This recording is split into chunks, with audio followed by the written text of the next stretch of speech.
E aí, bebê, tudo bem? Continuando nosso curso de Direito Penal. Aula de hoje vamos falar sobre Lei Penal no Espaço. Lei Penal no Espaço diz respeito à aplicação da lei penal no território brasileiro ou fora, ou quando o crime é cometido aqui dentro e não se aplica a lei brasileira. Então nós vamos ver conceitos hoje como territorialidade, extraterritorialidade e intraterritorialidade. Beleza? Então lembrando, direito penal, lugar do crime. Aonde é o lugar do crime? Segundo o Código Penal, lugar do crime é onde ocorreu a ação ou omissão, bem como o lugar onde ocorreu o resultado. Então presta atenção. Eu dei um tiro no Chuchu em Goiânia, persegui ele até Anápolis, dei uma facada, e quando chegou em Brasília eu explodi ele com a bomba. Beleza. Qual que é o lugar do crime? Goiânia, Anápolis e Brasília. É o local onde houve a ação ou omissão, bem como o lugar onde ocorreu o resultado. Beleza? Lembrando do mnemônico luta, né? Lugar do crime, teoria da ubiquidade omista. Tempo do crime, a teoria da atividade que a gente viu na aula passada. Beleza? Então vamos lá.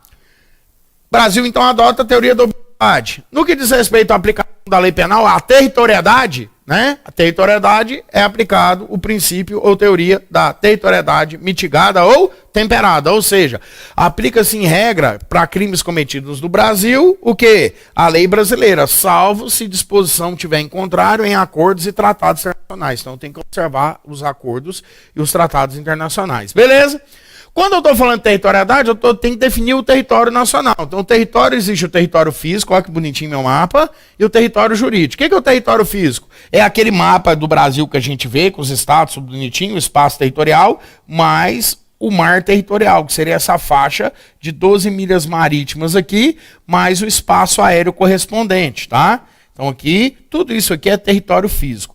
Além do território físico, eu tenho o território por extensão ou território jurídico, que são as embarcações e aeronaves. Saca só. Se a embarcação é pública brasileira ou a serviço do governo brasileiro, aplica-se a lei brasileira onde quer que estejam. Se a embarcação é particular brasileira, aplica-se a lei brasileira se ela estiver no território nacional, tá? Ou se ela estiver em alto mar, porque alto mar é o princípio da bandeira para pavilhão ou representação. Então presta atenção, na sua prova, quando ele falar do princípio da bandeira, ele pode vir também como princípio da representação, princípio do pavilhão, é a mesma coisa, tá? Então em alto mar, princípio da bandeira, ou seja, aplica-se a lei do país onde está registrado a aeronave ou o navio, beleza? A embarcação. Território jurídico ainda, a aeronave pública estrangeira, presta atenção, nunca se aplica a lei brasileira, se ela for pública estrangeira. Por quê? Vai se aplicar o princípio da bandeira nela, ou seja, se ela é pública dos Estados Unidos, lei dos Estados Unidos. Se ela é pública da Argentina, lei da Argentina, tá? Porque aí é território lá do outro país. E as particulares estrangeiras, em regra, aplica-se a lei brasileira se ela estiver no território, salvo no caso de passagem de inocente. No caso da passagem do inocente, né, se ocorrer um crime, aplica-se o princípio da bandeira, ou seja, onde é registrada a embarcação. Por exemplo, um navio inglês onde um argentino mata um libanês. Eu aplico qual lei? A lei da Argentina, ou seja, se ele é argentino, né, é registrado na Argentina a embarcação, aplica-se a lei argentina. Só no caso de passagem inocente, tá? Beleza? Bem, então falamos da territorialidade, agora vamos para a extraterritorialidade. Existem dois tipos de extraterritorialidade. A extraterritorialidade incondicionada e a extraterritorialidade condicionada. Bem, vai um macete para você aprender. Memorize os casos de incondicionada, que os demais vão ser condicionada. Quando eu falo extraterritorialidade incondicionada, quer dizer que independente de qualquer coisa, vai aplicar a lei brasileira, filho. Independente de qualquer coisa. Primeiro caso. Contra a vida ou liberdade do presidente. Crime contra a vida ou liberdade do presidente, independente de qualquer coisa, eu aplico a lei brasileira, certo? Crime contra o patrimônio ou fé pública da União, Estado, Distrito Federal e município. Meu querido, aplica-se sempre a lei brasileira nesse caso. Contra a distração pública em geral, também. E nos casos de genocídio, quando a gente é brasileiro ou domiciliado no país. Aí, meus queridos, a extraterritorialidade, eu tenho 4 princípios básicos para aplicar nela. Primeiro princípio básico, princípio da defesa ou proteção. Então, aplica-se a lei brasileira toda vez que houver, né, que foi ferido com aquele crime algum interesse nacional relevante. Aqui é princípio da defesa ou proteção, aqui também e aqui também. Tá, outro princípio que se aplica aqui, princípio da justiça universal ou cosmopolita, que é o caso do genocídio. Você vai ver que, inclusive, o Brasil, né, ele no caso de genocídio aqui, eu tenho a questão do Tribunal Penal Internacional que está previsto na Constituição, tá? Diz respeito à justiça universal cosmopolita. Quer dizer o quê? Que, nesse caso, defende-se que qualquer país pode punir qualquer crime, tá? Defende a universalização do direito penal. Eu tenho outro princípio aqui que está no caso das condicionadas, que é o princípio da nacionalidade, ativa ou passiva. Nacionalidade ativa aplica-se à lei brasileira quando o sujeito ativo é brasileiro. E a passiva quando o sujeito passivo é brasileiro. Beleza? Então memoriza esses 4 que o resto vai ser condicionada. Incondicionada, aliás. Olha só. Então, condicionada mesmo. Eu tô doido. Condicionadas são os demais casos que a gente vai ler agora no Código Penal previsto no artigo 7º, tá? Beleza? Intraterritorialidade ou as imunidades, ou seja, quais os casos que dentro do território nacional não se aplica a lei brasileira? Vamos lá? São os casos de imunidades. Então eu tenho imunidade parlamentar, eu tenho imunidade presidencial, diplomática e consular, beleza? Bem, as imunidades legislativa e presidencial estão previstas aonde? Estão previstas na Constituição Federal de 88, beleza? Na Constituição Federal de 88, então nós vamos estudar isso no direito constitucional com detalhe, mas só lembrando que não tem responsabilidade penal ou civil, né? No caso lá dos membros do Congresso Nacional, por suas palavras, votos e opiniões. E ele só pode ser preso por crime inafiançável, não é isso? Crime inafiançável, beleza? Então são aqueles casos que estão na Constituição lá dos crimes inafiançáveis. No caso do presidente da República, ele não pode responder por atos estranhos, né, a seu mandato. Então, durante o mandato ele tem imunidade. Ele só pode ser preso com o quê? Com sentença penal transitada em julgado. Beleza? Bem, no caso da imunidade diplomática, tá? Então, diz respeito ao quê? Inviolabilidade pessoal. Então, os diplomatas que são, né, no caso lá, os chefes de Estado estrangeiro e também de representação diplomática, né, os embaixadores, tem inviolabilidade pessoal, ou seja, ele não pode ser preso, não pode ser revistado e não pode ser arrolado como testemunha. Beleza? Por quê, professor? Porque ele se sujeita à lei do país dele. Aqui ele tem imunidade penal, tá? Isso aqui se estende também aos funcionários do diplomata e aos seus familiares. No caso do cônsul, né, a imunidade consular diz respeito só ao cônsul e ao subcônsul, vice-cônsul lá, o pessoal da alta cúpula, e diz respeito a essa imunidade pessoal no exercício da sua função, enquanto o diplomata pode estar fora da função também. Então, basicamente, o que você tem que saber é isso. Beleza? Então, agora vamos para a nossa apostila, para a gente fechar o conteúdo, ver as principais referências aí do Código Penal e ir embora feliz, alegre e saltitante. Vamos lá? Lugar do crime. Artigo 6º do Código Penal considera que o crime foi praticado no lugar em que ocorreu a ação ou omissão, no todo ou em parte, bem como onde se produziu ou deveria produzir o resultado. Então é a teoria da ubiquidade. Eu tenho até o exemplo aí, ó. Se alguém é sequestrado em Goiás, levado para São Paulo e morto no Rio, todos esses locais serão lugar do crime, certo? Então, basicamente, nós vamos estudar essas 3 coisas. A territorialidade, a extraterritorialidade, que eu já te expliquei, e a intraterritorialidade, que eu acabei de explicar. Beleza?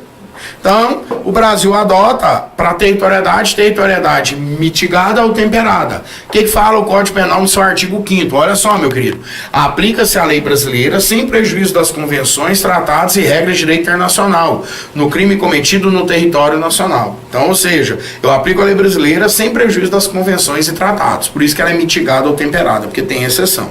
Beleza? Bem, com relação ao território nacional, eu já te expliquei. Olha a tabela aí, ó. Então, ou seja, eu tenho o território físico e eu tenho o território jurídico, que são, ou o território por extensão, que são as embarcações e aeronaves. Se ela for pública, estrangeira ou a serviço do Estado brasileiro, em qualquer lugar que se encontre, aplica-se a lei brasileira. Se for particular brasileira, que se encontre em alto mar ou no território brasileiro. Se ela é pública estrangeira, nunca se aplica a lei brasileira, porque é território estrangeiro. E no caso de aeronaves e embarcações particulares estrangeiras que se encontrem no território brasileiro, salvo para o caso de navio, a passagem do inocente, tá? Que eu também já te expliquei. Beleza? Os 4 princípios básicos da extraterritorialidade é o princípio da nacionalidade, eu te falei que pode ser ativa ou passiva, princípio da proteção e defesa, lá o Brasil se considera competente para julgar uma ação penal quando houve ofensa ao interesse nacional. Beleza? Olha lá, ó. Bens e serviços de interesse da União, do Estado brasileiro. É um exemplo, tá? Bem, Eu tenho o princípio da justiça universal cosmopolita, é uma das mais debatidas hoje, que fala que qualquer Estado se considera competente para julgar todo e qualquer crime, beleza? E eu tenho o princípio da bandeira ou representação, ou o princípio do pavilhão, beleza? Que nós já te explicamos. Bem, extraterritorialidade, ela pode ser condicionada ou incondicionada, não é isso? Os casos de extraterritorialidade incondicionada é aquele que fala assim, ó, a lei brasileira é aplicada fora do território nacional, ainda que o agente tenha sido absolvido ou condenado no estrangeiro. Quais crimes? Os 4 que estão aqui no quadro que eu te expliquei. Contra a vida ou liberdade do presidente, contra o patrimônio ou fé pública da União, do Distrito Federal, do Estado, território, município, empresa pública, sociedade de economia mista, autarquia, fundação instituída pelo poder público, contra a administração pública de uma maneira geral, por quem está a seu serviço, e genocídio quando o agente for brasileiro ou domiciliado no Brasil, certo? Bem, e a condicionada? Também se aplica a lei brasileira aos crimes que por tratado ou convenção o Brasil foi obrigado a reprimir, praticado em aeronave ou embarcação brasileira, mercantes ou de propriedade privada, quando em território estrangeiro e aí não sejam julgados, e praticados por brasileiros, tá? Bem, nessas 3 hipóteses, depende da reunião dos seguintes requisitos, ou seja, depende das seguintes condições, por isso que é condicionado, ó. Entrar o agente no território nacional. Segunda condição, se o fato for punível também no país em que foi praticado, estar o crime incluído entre aqueles pelos quais a lei brasileira autoriza a extradição, não ter o agente sido absolvido no estrangeiro ou a ir cumprido pena, e não ter o agente não ter sido agente perdoado no estrangeiro ou por outro motivo não estar extinta a punibilidade, segundo a lei mais favorável. Então, meu querido, aqui são as condições, tá? Então, ou seja, a extraterritorialidade condicionada se condiciona a essas 5 condições, ao concurso delas. Então não adianta só ter um dos fatores, tem que ter os 5 requisitos, tá? Então, na prática, o que a gente pode avaliar? Dificilmente vai acontecer a extraterritorialidade condicionada. Por quê? Porque é muito difícil de reunir todos esses elementos. Na prática mesmo eu nunca vi, mas está descrito na lei e é assim que vai cair no seu concurso. Beleza? Aí aqui ele fala do princípio da passagem do inocente, que eu já te expliquei. Olha lá, ó. Um americano mata um holandês dentro do navio argentino em situação de passagem inocente. Aplica-se a lei argentina. Beleza? Bem, a intraterritorialidade ou as imunidades. Aqui a apostila te explica a imunidade diplomática e consular, que eu já te falei. Imunidade parlamentar, que está prevista na Constituição, já te falei também, tá? E a imunidade do presidente, imunidade formal e imunidade material, certo? Que a gente dá uma aprofundada boa nisso aí lá no direito constitucional, mas eu já citei aqui justamente para você já ter o seu estudo completo. Bem, sobre a extradição, também a gente vai verificar a questão da extradição no direito constitucional, tá? A extradição, então, ou seja, quais são os casos que pode ser extraditado ou não, cidadão brasileiro, estrangeiro e assim por diante, beleza? Tribunal Penal Internacional também nós vamos ver lá no direito constitucional. Eficácia da sentença estrangeira. Em determinadas hipóteses, o Brasil reconhece em seu território os efeitos da sentença proferida por outra nação. Alguns desses efeitos são incondicionais, já que não dependem de qualquer provimento judicial para que se tornem efetivos, como, por exemplo, a reincidência, detração em relação ao tempo de prisão em país estrangeiro. Então, quanto a isso aí, é automática a eficácia. Ou seja, para não dar o bis in idem, eu tenho que descontar a sentença aqui, beleza? E para considerar o cara reincidente, também tem essa questão da eficácia da norma da sentença estrangeira, beleza? Vamos lá na lei penal, nos artigos 8º em diante. Alguém que fala o artigo 8º sobre a pena cumprida no estrangeiro, tá? A pena cumprida no estrangeiro atenua a pena imposta no Brasil pelo mesmo crime, quando diversas, ou nela é computada quando idênticas. Então, meu querido, pelo princípio do no bis in idem, ou seja, eu não posso responder 2 vezes pelo mesmo crime. Se eu tenho uma pena idêntica, eu vou descontar dela. Se eu tenho uma pena, diferente, aí eu vou ter que atenuar a pena aqui do Brasil, eu tenho que dar um desconto, eu tenho que fazer tenho que abrandar um pouco, para não dar o bis in idem, ou seja, responder 2 vezes pelo mesmo crime. Eficácia da sentença estrangeira, artigo 9º. A sentença estrangeira, quando a aplicação da lei brasileira produz na espécie as mesmas consequências e pode ser homologada no Brasil para, meu querido, só fazendo um adendo aí, anota aí no seu caderno, tá?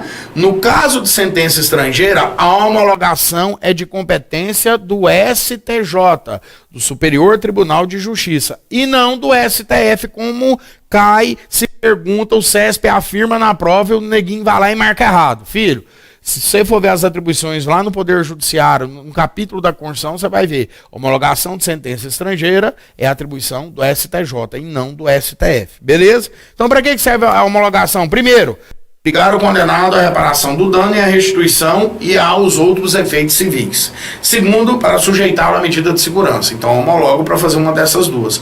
Ou seja, para mim obrigar o condenado a fazer a reparação do dano ou para sujeitá-lo à medida de segurança, tá? A homologação depende. Para os efeitos previstos no inciso 1, que seria obrigar o condenado a reparar o dano, o pedido da parte interessada. Para outros efeitos, a existência de tratado de extradição com o país cuja autoridade judiciária emanou a sentença ou, na falta de tratado, requisição de quem? Do ministro da Justiça, certo? Bem, o dia do começo inclui-se no cômputo do prazo, contam-se dias, meses e anos pelo calendário comum. Então, vou contar. O primeiro dia, o cara foi preso hoje às 11 horas e 50 minutos da noite. Eu conto como um dia todo. O dia do começo inclui-se no cômputo, tá?